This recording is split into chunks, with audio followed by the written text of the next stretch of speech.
ओम शांति। जरा गहराई से विचार करें। हम ज्ञान और योग के बल से अपनी राजाई स्थापित कर रहे हैं। इस नशे में स्थित हो जाएं। केवल हम साधना अपने लिए नहीं कर रहे हैं, पर अपना राज भी स्थापित कर रहे हैं। राज स्थापित कर रहे हैं तो हमें अपनी समस्त प्रजा में बल भरते चलना है। बहुत इम्पोर्टेंट बात है। यदि हमसे प्रजा को बल ही प्राप्त नहीं होगा तो हम राजाई कैसे प्राप्त करेंगे। तो मैं पूर्वज हूँ।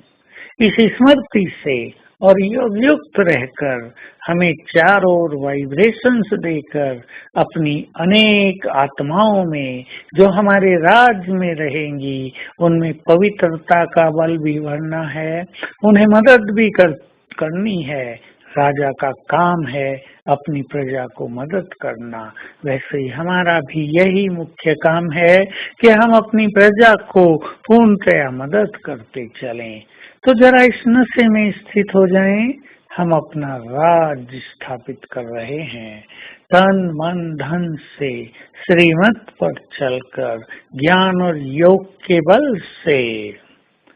तो राज्य स्थापित करने में जैसे हमें सबकी पालना करनी है, वैसे ही हमें ये भी ध्यान रखना है कि हमारे राज्य में अनेक विभिन्न तरह की आत्माएं होंगी। कोई बहुत उच्च पद पाएगा, कोई छोटा, कोई साधारण काम करेंगे, कोई बड़े काम, लेकिन होंगे सब सुखी और बहुत साहूकार, बहुत धनवान। तो राज्य स्थापित हो रहा है, इसलिए उसमें भिन्न भिन्न तरह के मनुष्य आत्माएं चाहिए जो देव स्वरूप में चलेंगी। तो हमें सबके पुरुषार्थ को साक्षी होकर देखना है, एक इम्पोर्टेंट बात। और दूसरी बात ये, हम राज्य स्थापित कर रहे हैं तो हमें बहुत मेहनत करनी पड़ेगी। देखिए, इतिहास इस बात का गवाह है कि अनेक बार अनेक मनुष्यों को राज्य स्थापित करना पड़ा। चंद्रगुप्त मौर्य से ये कहानी शुरू होती है और बाद में भी बहुतों ने अपना राज्य स्थापित किया।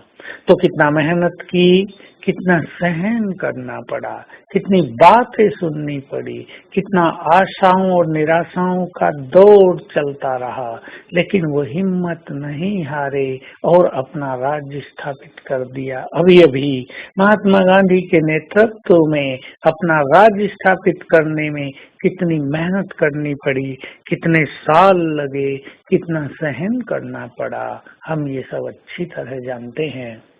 तो जिनको राज्य स्थापित करना है वो घबराएंगे नहीं। राज्य स्थापित करने वाले निर्बल नहीं हो सकते।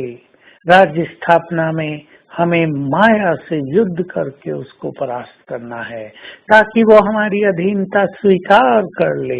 यही वो मार्ग है जिसमें अनेक लोग हार खाकर पीछे हट जाते हैं, जिसमें अनेक लोगों के जीवन में निराशा का अंधकार आ जाता है, जो हिम्मत हार देते हैं, अपनी शक्तियों को भूल जाते हैं।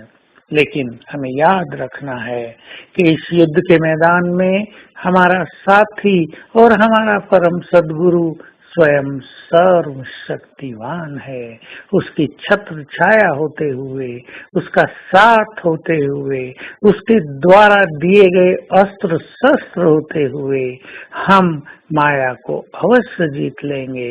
माया हमें हरा नहीं सकती। हम माया से बहुत अधिक शक्तिशाली हैं। ऐसी स्मृतियों के साथ अपनी शक्तियों को बढ़ाते चलेंगे और आज सारा दिन यही याद रखेंगे, हम अपना राज स्थापित कर रहे हैं। हम बहुत शक्तिशाली हैं और हमारा परम सद्गुरु छत्र छाया बनकर हमारे सिर के ऊपर स्थित है। ये स्वरूप देखेंगे, मैं भी बहुत शक्तिशाली, मास्टर सर्वशक्तिवान, और सिर के ऊपर सर्वशक्तिवान की छत्र छाया है और सारा दिन अपनी प्रजा की पालना करते रहेंगे, सबको शक्तियों के और पवित्रता के वाइब्रेशंस देते रहेंगे। इस अभ्यास के द्वारा आज सारे दिन को एंजॉय करेंगे। ओम शांति।